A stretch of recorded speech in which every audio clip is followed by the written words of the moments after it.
오늘은 사도행전 21장 17절에서 40절 말씀을 가지고 예언대로 일어난 결박과 환란이라는 그런 말씀으로 오늘 은혜를 나누고자 합니다. 이제 드디어 바울은 일행들과 함께 예루살렘에 도착합니다. 이 예루살렘 성도들은 이곳에 도착한 바울과 그의 일행을 기쁘게 환영하면서 맞았습니다. 숫자가 10여 명은 적어도 넘습니다. 한 10여 명이 되는 일행을 아주 기쁘게 환영해 주었습니다. 우리 17절, 18절 다시 한번 보시겠습니다. 예루살렘에 이르니 형제들이 우리를 기꺼이 영접하거든. 그 이튿날 바울이 우리와 함께 야고보에게로 들어가니 장로들도 다 있더라. 자, 이튿날 바울은 우리라고 누가 우리라고 표현했을까요? 사도행전의 저자 누가가 있습니다. 이 누가가 이제 자신의 일행들과 함께 예루살렘 교회의 지도자들에게 갑니다. 그런데 이 바울이 만난 예루살렘 교회의 지도자들 중에서 야고보라는 사람이 이름이 나옵니다. 오늘 그쵸? 야고보라는 이름이 나오는데요. 자, 이 야고보는 그 야고보서 12장 우리가 보았습니다. 12장 2절에 헤롯 아그리파 1세에 의하여 참수형을 당하고 순교한 예수님의 제자 야고보가 아닙니다. 그럼 누굴까요? 우리 동명이인 많지요? 바로 예수님의 동생 야고보입니다. 예수님의 동생 야고보의 이름이 사도행전에 처음 나오는 것도 최초의 순교자 야고보가 나온 것처럼 똑같이 12장에 나왔습니다. 그러면 이 예수님의 동생 야고보는 12장에 이어서 15장에도 나옵니다. 이 15장에 역사적으로 제1차 예루살렘 공의회로 불리는 그 모임이 있었지요. 기독교 역사상 최초로 예루살렘에서 개최되었던 교회 지도자들의 총회에 야고보가 등장합니다.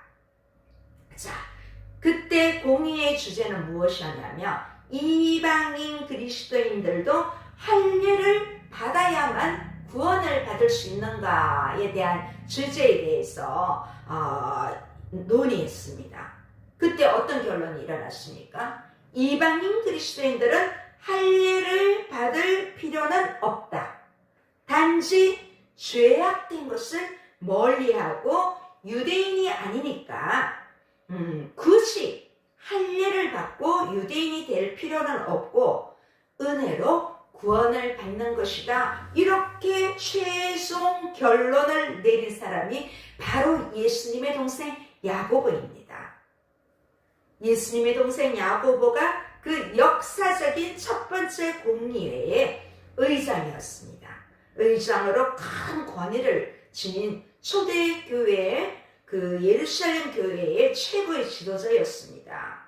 그런데 여기 보면 다른 사도들은 보이지 않습니다. 아마도 베드로나 다른 사도들은 여기에 안 나오는 것을 보며 각각 흩어져서 다니면서 복음을 전하는 그러한 사도들로 활동 중이었을 것입니다.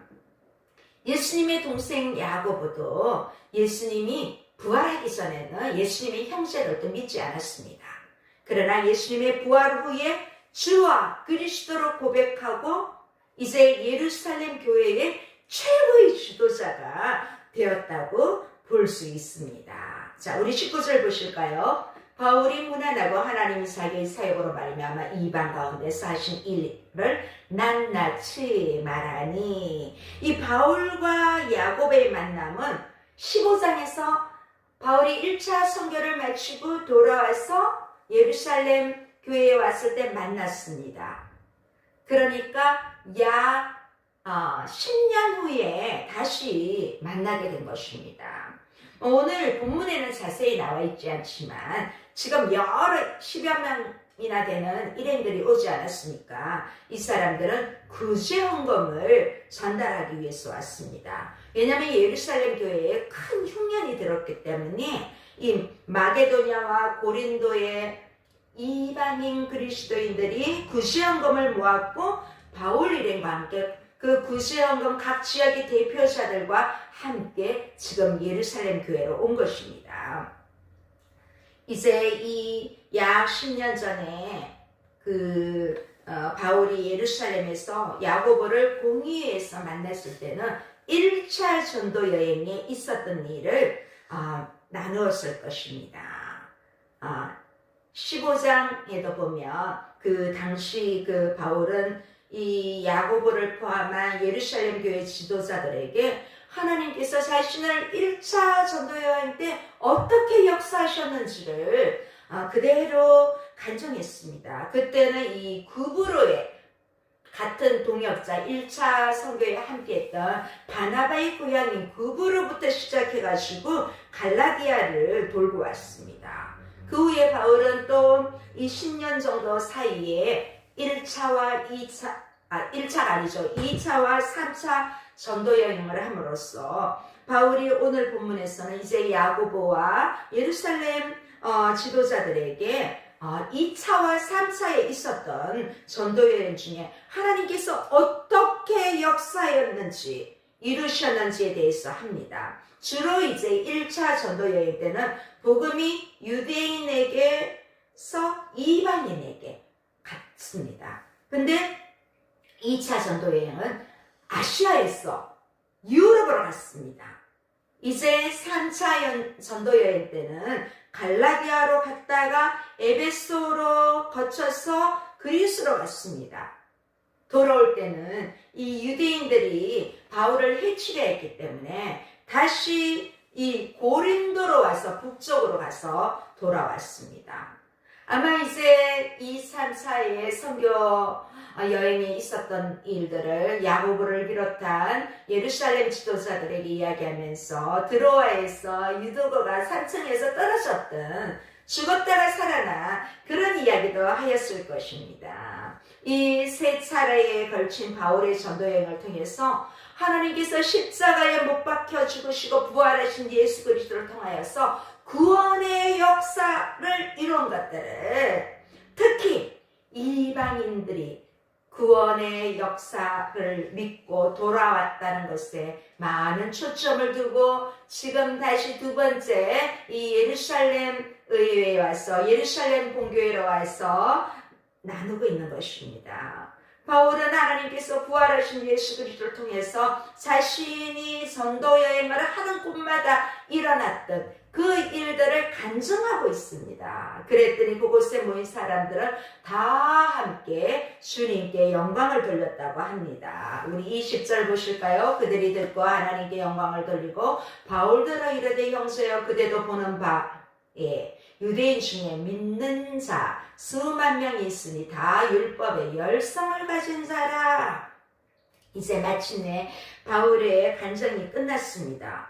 그런데 여기에 수많은 사람들이 모였어. 바울의 간증이 끝났으면 박수도 좀 쳐주고 바울 정말 훌륭한 일을 했습니다 하고 격려도 좀 이렇게 칭찬식으로 덕담도 건네야 하는데 그렇지 않고 바로 그들이 듣고 하나님께 영광을 돌렸다고 합니다. 사실 하나님께 영광을 돌리고 난 뒤에도 우리도 이렇게 행사가 있으면 뭐 수고하셨습니다 이런 인사하지 않습니까? 바울 수고했습니다 이렇게 한마디 할 수도 있는데 성경에 안 나와 있으니까 했는지 안 했는지 모르겠지만 20절에 봤을 때는 없습니다. 완전히 다른 말을 합니다. 뭐라 합니까? 형제여 그대도 보는 바에 유대인 중에 믿는 자 수만 명이 있다 이렇게 말하고 합니다. 그러면서 그 많은 사람들이 다 율법의 열성을 가진 자다 이렇게 이야기를 하고 있습니다. 이 말은 여기에 지금 문제가 있다. 이 문제가 있는데 이 문제를 해결하는 것이 더 급하다. 그렇기 때문에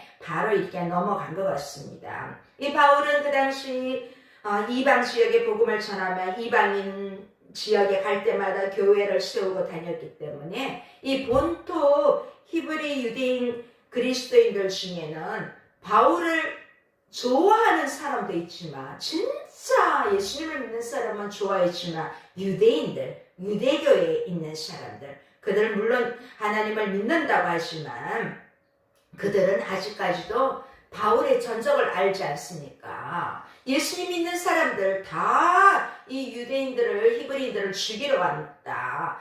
저 사람이 아무리 이방인들에게 복음을 전하고 있지만 저 사람의 근성에는 그런 악한 기질이 있을 거다. 이렇게 생각하는 사람들, 좀 좋지 않는 눈길로 보는 사람들이 이 중에 있다는 것입니다.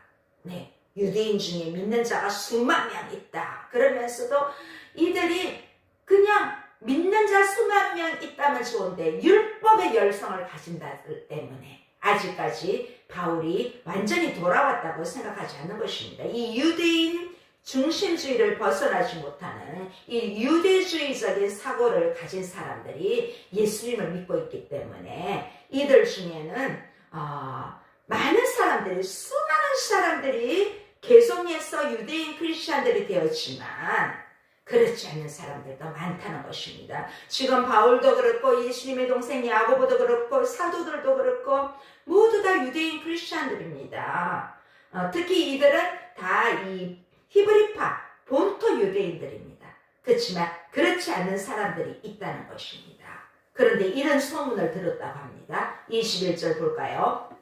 내가 이방에 있는 모든 유대인을 가르치되 모세를 배반하고 아들들에게 할례를 행하지 말고 또 관습을 지키지 말라 한다음을 그들이 들었도다. 자, 이때까지만 해도 아직까지 우리가 보고 있는 이 신약 성경이 확정되기 전이었습니다. 그래서 구약의 율법과 신약의 복음의 관계를 완전하게 신학적으로 정리되지 않는 과도기에 있습니다. 그래서 이 유대교로 개종한 유대인 크리스찬들도 예수님을 구주로 영접했음에도 불구하고 이 율법에 따른 유대 전통을 그대로 지키고 있습니다. 마치 우리 이제 처음 전도를 해서 교회에 나왔습니다. 이제 예수님을 믿고 구원을 받고 했는데 유교적인 전통이 아직 집안에 있습니다. 그래서 제사를 아직까지 지내는 것처럼 좀 비유가 적절할까요? 좀 그런 식으로 이해하면 좋겠습니다. 그래서 이 조금 더 심한 이 유대주의자들은 예수님을 믿지만 왜 이 아들들한테 할례를 받아야 하는데 왜 할례를 행하지 말라고 했지? 하면서 이걸로 태클을 거는 것입니다. 그동안 이제 바울 사도는 3차례에 걸친 전도 여행을 통해서 주로 이방인들에게 복음을 전했습니다. 왜 이방인들에게 전했습니까? 항상 유대인의 해당이 있으면 먼저 들어가고 했지만 이 유대인들이 거부했기 때문에 바울은 어쩔 수 없이 오래 머물지 못하고 이방인들이 있는 그곳에 가서 복음을 전했습니다. 자, 그런데 이 이방인들은 유대인이 아니기 때문에 굳이 할례를 받지 않고 조금 금해야 할 것만 금하기로 그렇게 예루살렘 공의에서 통과되었는데 또 그 자리에 10년 만에 다시 바울이 오자 이걸 또 얘기하는 것입니다. 이 바울이 아시아와 유럽에 있는 유대인들에게 모세를 배반하고 아들들에게 할례를 행하지 말라. 그리고 이 유대 관습을 모세의 이 율법을 지키지 말라. 그렇게 가르쳤다는 소문이 들렸습니다. 뭐 소문이니까 이게 좀 우리말로 하면 요즘 말로 하면 가짜 뉴스인 것입니다. 이 가짜 뉴스는 지금 2000년 전이나 지금이나 동서고금을 막론하고 이렇게 항상 있는 것입니다. 그런데 오늘 이 바울의 일행 중에 디모데가 있습니다. 이 디모데의 아버지는 그리스 사람이고 엄마는 유대인 아닙니까? 그래서 이 할례를 받은 그 대표적인 사람이 바로 디모데입니다. 이 단순한 유대인들이 아니라 예수님을 믿는다고 하는 그 유대인들, 기독교인들조차도 오해를 하고 바울이 화를 당할 수 있는 그런 상황이 되어버렸습니다. 그래서 어떻게 합니까? 22절. 그러면 어찌할꼬 그들이 필연 그대가 온 것을 들으리니 자, 야고보와 예루살렘 교회 장로들은 이 바울이 모세를 배반하고 유대인의 관습을 짓밟는다는 소문을 들어서 이들도 알고 있습니다. 그러나 이 야고보라 여기에 있는 지도자들은 그 뭐라 할까요? 진정으로 이 예수님을 믿는 진짜 유대인이기 때문에 그들은 신실하게 하고 있습니다. 그러나 이 유대주의자들, 이들이 문제라는 것입니다. 예수님을 믿는다고 하지만은 이 유대주의자들이 정말 문제인 것입니다. 그래서 오늘날 우리도 이런 분별력이 필요합니다. 우리는 내가 듣고 싶은 것만 들으려고 하지 말고 이게 진짜인가? 지금 이 사람들은 제대로 알지 못하면서 이렇게 가짜 뉴스로 믿고 있는 것입니다. 가짜인데 진짜 뉴스로 믿고 있는 것입니다. 그래서 우리 성도들도 자칫 잘못하면 우리도 그럴 수 있습니다. 이 가짜 뉴스가 진짜인 것처럼 그렇게 여길 때가 있습니다. 그래서 우리는 진실이 무엇인지를 잘 분별하는 지혜가 정말 필요한 바로 그 시대에 우리가 살고 있습니다. 정말 2000년 전이나 지금이나 어쩌면 이렇게 똑같습니다. 이어서 성경 보시겠습니다. 자, 이 23절에서 25절에 보면 이제 지도자들이 말하고 있습니다. 우리가 말하는 이대로 하라. 여기에 지금 서원한 4사람이 있다. 우리한테 같이 있다. 지금 그들이 결례를 행하고 있는 중인데, 자, 이제 거의 그들의 서원이 막 끝나가는 시기였음을 볼 수 있습니다. 민수기 입장에 보면 그 나실인 서원 기간이 있습니다. 이 나실인으로서 서원 기간이 끝나면 이제 마지막 7일 동안은 성전에 있으면서 정결 예식을 행하도록 그렇게 하고 있습니다. 그래서 정결 예식을 7일째 하고 난 뒤에 8일째는 머리를 이제 깎습니다. 이런 결례를 행하기 위해서는 이제 제물도 바쳐야 하고 또 그 모든 관습을 이행하려면 돈도 필요합니다. 돈이 필요해요. 그래서 이 야고보와 예루살렘 장로들이 어떻게 합니까?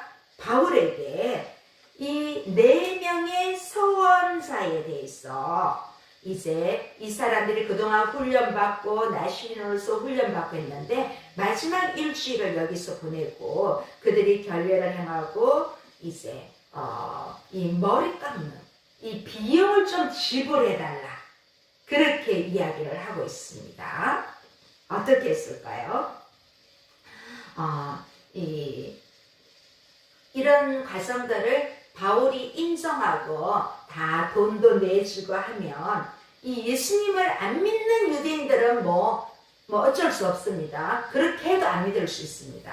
그런데 이 유대인 크리스천들은 바울이 그런 결례를 행하는 것을 보고 행한 모든 비용을 대준다는 이 모세의 율법을 무시한 게 아니구나 하고 믿게 된다는 것입니다. 인정하게 되는 것입니다. 그래서 이 모세를 배반한 것이 아니고 우리가 오해했구나 이렇게 끝낼 수 있는 길이 있기 때문입니다.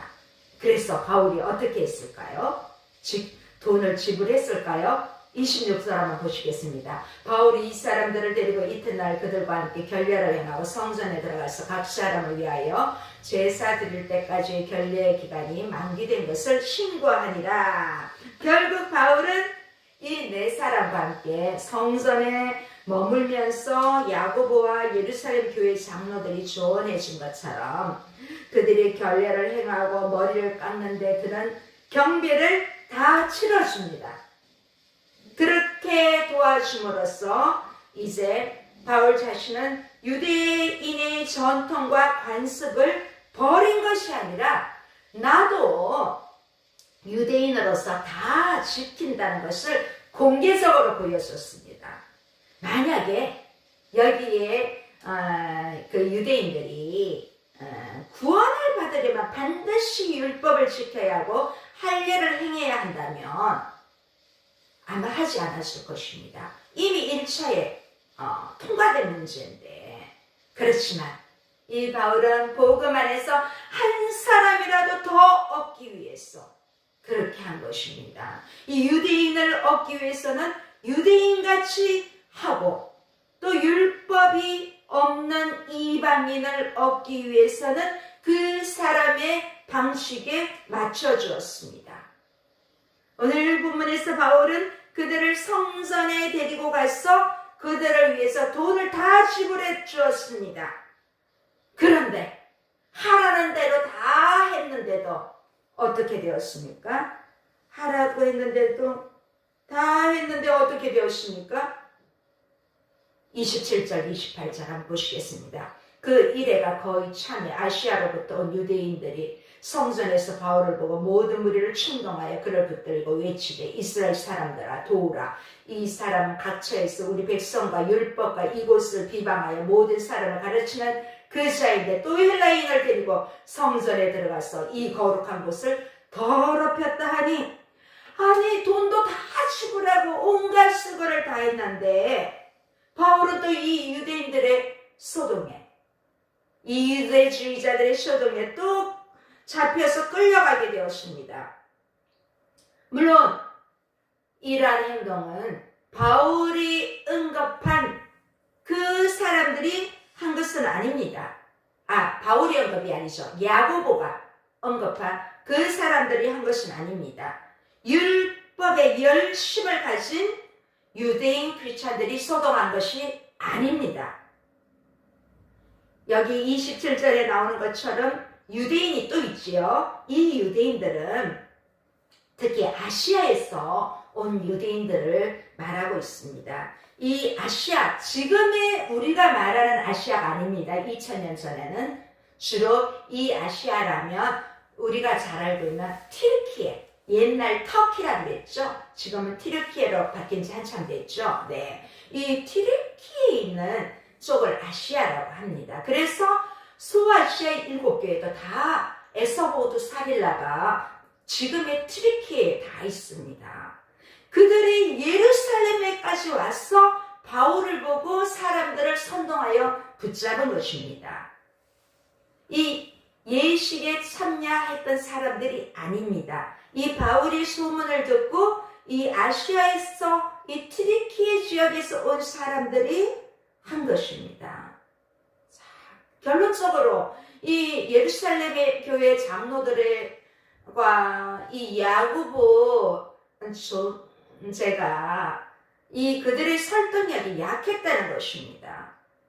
결국 바울을 체포한 후에 아시아에서 온 유대인들이 뭐라고 또 소동을 합니까?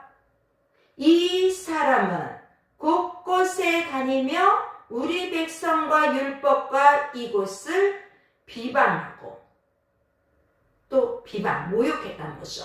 또 모든 사람을 가르치는 그런 자라고, 율법과 성전을 비방한 자라고 그렇게 고발하고 있습니다. 자, 이들은 이제 바울이 이방인들까지 성전에 데려고 왔으니까 그 일행들이 다 있지 않습니까? 마게도냐, 또 그 에베소에서 온 사람들, 에베소가 그 소아시아잖아요. 그런 사람들을 지금 다 데리고 와서 왜 이방인들을 데리고 와서 성전을 더럽히냐고 그렇게 하고 있습니다. 자, 그 당시 이제 이 경고문까지 있습니다. 다른 민족 사람들이 그 이방인의 뜰 그 이상을 넘어가 버리면 누구라도 붙잡히면 죽음을 당할 수가 있습니다.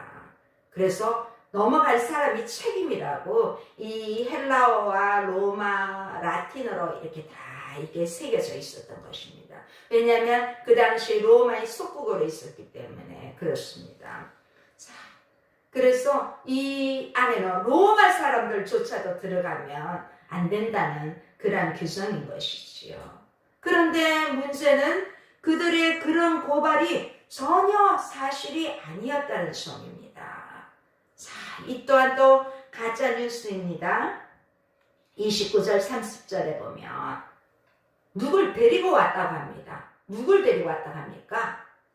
그들이 전에 에베소 사람 드로비모, 이 드로비모라는 사람이 등장합니다. 이 드로비모를 알고 있습니다. 이 에베소 출신 드로비모를 알고 이 바울과 함께 있던 사람이라고 여기 아시아에서 온 사람들이 신고를 합니다.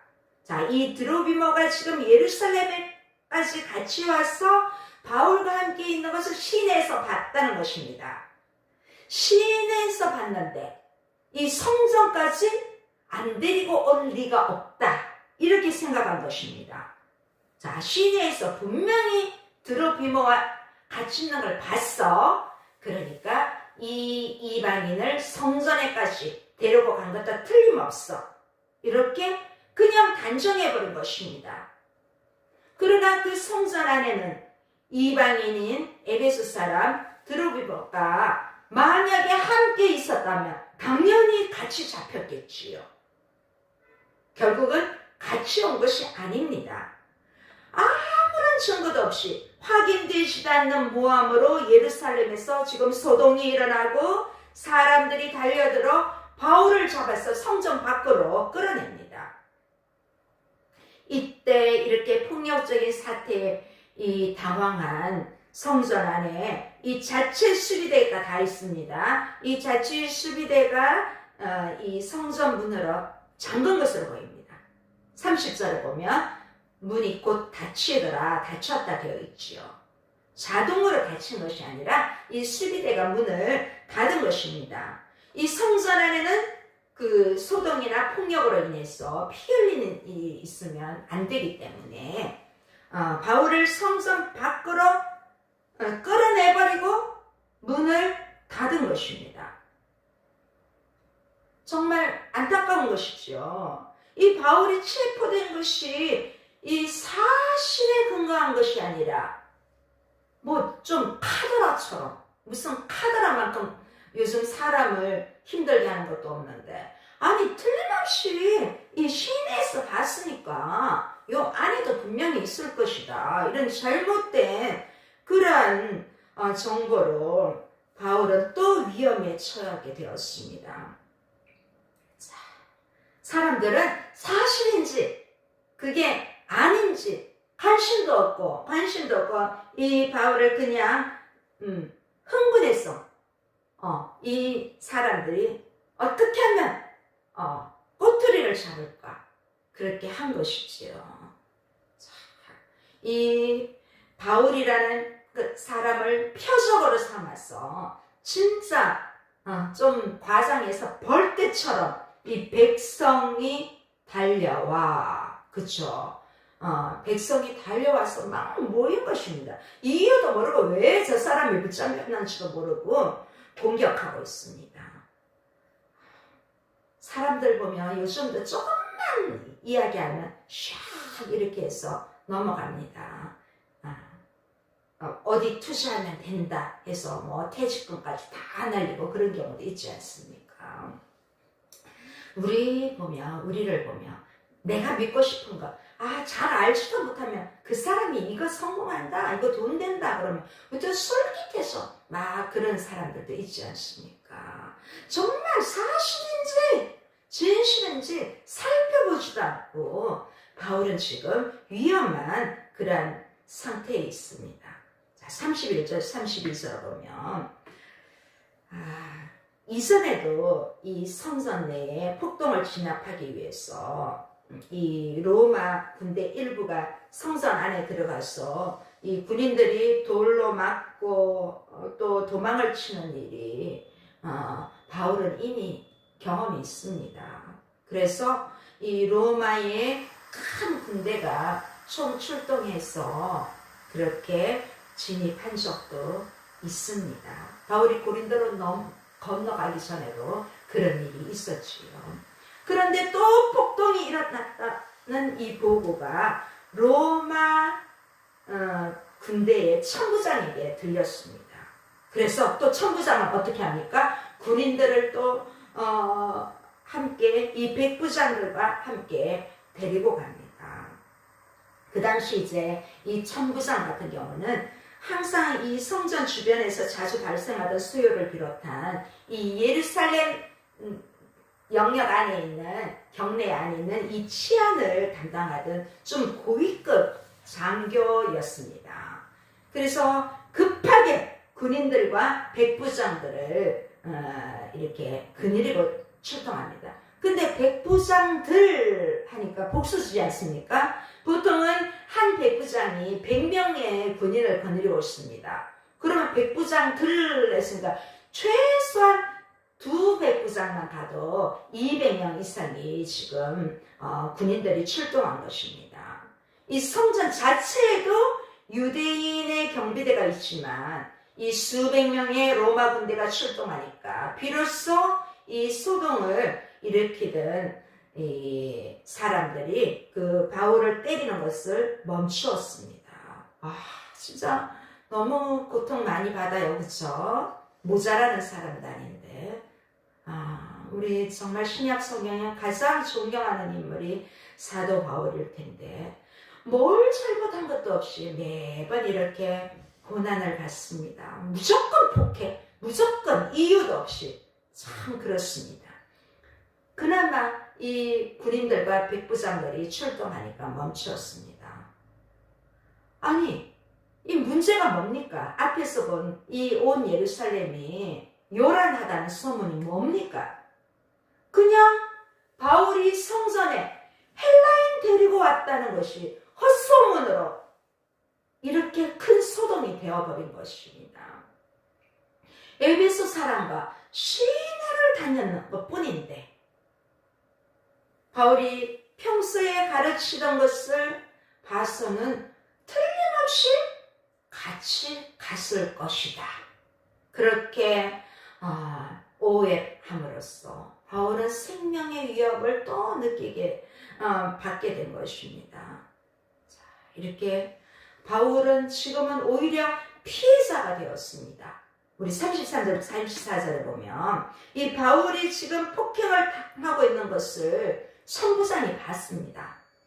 이 천부장이 보니까 일단은 서레케까지 올 때는 이 사람이 무슨 틀림없이 잘못을 저질렀구나. 이 천부장도 그렇게 생각한 것 같습니다. 바울을 잡아서 일단은 이 두세 사슬로 양쪽에 이제 군사 한 명씩 다 이렇게 붙잡고 끌려가는 것이지요. 그렇게 결박한 것입니다. 일단 이제 로마 천부장은 바울은 지금 피의자가 된 것이지요. 이 피의자를 우선 확보하고 보호를 하고 거기서 멈추지 않습니다. 다음 단계로 그가 무엇을 잘못했는지 좀 신원할 수 있는 시간을 줍니다. 유대인들은 확인도 하지 않고 무조건 폭행을 가하는데 오히려 이방인 로마 천부장은 합리적으로 일단 저 사람이 뭘 틀림없이 잘못해서 했으니까 이렇게 쇠사슬에 결박해서 왔겠지? 그런데 진상을 한 번 더 보자 한 것입니다. 우리 믿는 사람들도 보면 뭐 카드라 그러면 확실히 알아보지도 않고 가끔은 그냥 확 나가는 경우가 있습니다. 반면에 믿지 않는 사람인데도 뭐 카드라 해도 그래도 한번 다시 한번 진상을 살펴보자 이렇게 오히려 현명한 사람들도 있습니다. 항상 그런 것은 아니지만 우리 주변에도 그런 일이 일어나기 때문에 우리는 그 절차를 지켜가면서 질서를 지켜야 되는 것이 중요합니다. 오늘 이방인 천부장을 통해서 우리가 이거는 우리도 실수하겠기 때문에 그 카드라에 집중할 수 있지만은 그렇지만 뒤에 다시 한번 이렇게 듣고 해명할 수 있도록 이런 기회를 주는 것은 우리도 배워야 됩니다. 자, 막 이쪽 저쪽에서 히브리어로 소리치고 또 헬라어로 소리치고 하니까 도대체 어떻게 된 것인지 그 진상을 확실히 파악할 수 없었기 때문에 다시 이 바울에게 묻습니다. 여기 35절 36절에 보면 이제 바울이 도착한 것이지요. 여기에 흥분한 사람들은 로마 군인들이 바울을 데리고 갈 때 따라가면서 옆으로 치고, 이 양쪽에 지금 손이 묶여 있으니까 옆으로 치고 이쪽에서 치고 하니까 얼마나 지금 그런 상황입니다. 잘못하면 사람들이 칼로 찌를 수도 있겠다 싶어서 이제 이 천부장이 군사들로 하여금 바울을 보호하면서 이렇게 어쩌면 이 바울을 들고 보호하면서 들어간 것입니다. 매번 이렇게 큰 환난을 당합니다. 저는 참 이 사도행전을 보면서 전반기에 베드로 사도도 그랬지만 이 13절부터 정식으로 시작되는 이 바울의 사역을 보면서 참, 이 사람이 이렇게까지 그런 걸 생각하면 우리가 받는 고난은 작다는 것입니다. 에베소에서 복음을 전할 때도 누가 나옵니까? 데메드리오가 폭동해서 온 극장으로 25,000명 정도 사람이 모였어. 근거 없는 누명을 쓰고 폭행을 당하지 않았습니까? 오늘 여기 예루살렘에 이제 도착해서 선교복음도 전해드리고 또 2차, 3차에 있었던 선교보고도 하고자 하는데 또 이렇게 유대인들로 인하여 이렇게 참 죽음을 또 맞이할 정도로 이런 큰 고통을 당할 때 이방인 로마 천부장을 통해서 다시 한번 보호를 받게 됩니다. 여기서 볼 때 정말 하나님은 이렇게 하나님이 원하시는 길로 가는 사람은 결박과 환난과 고난을 피할 수는 없지만 그런 결박과 환난을 예언대로 이 바울도 받지만 그런 속에서도 하나님이 함께 하시는 놀라운 손길을 베풀어 주시는 것을 우리가 볼 수 있습니다. 하나님의 영광을 위해서 나아가는 사람은 우리가 생각하지 못하는 방법으로 지켜주신다는 것입니다. 우리가 지금까지 이 사도행전 21장까지 오면서 바울은 몇 번 생명이 끊어져도 끊어져야 할 사람인데 그에게 사명이 있기 때문에 하나님은 함께 하셨습니다. 중요한 것은 내가 이 상황에서 뭘 하면 내가 살아남아 갈 수 있을까 이것이 아니라 내가 하나님의 영광을 위하여 내게 불리하더라도 주님이 원하시는 길이라면 이 좁은 길을 가겠노라 했을 때 하나님은 분명히 우리가 가는 길에 바울처럼 고난이 있지만 고난 속에서 지켜주시는 하나님의 손길이 있다는 것입니다.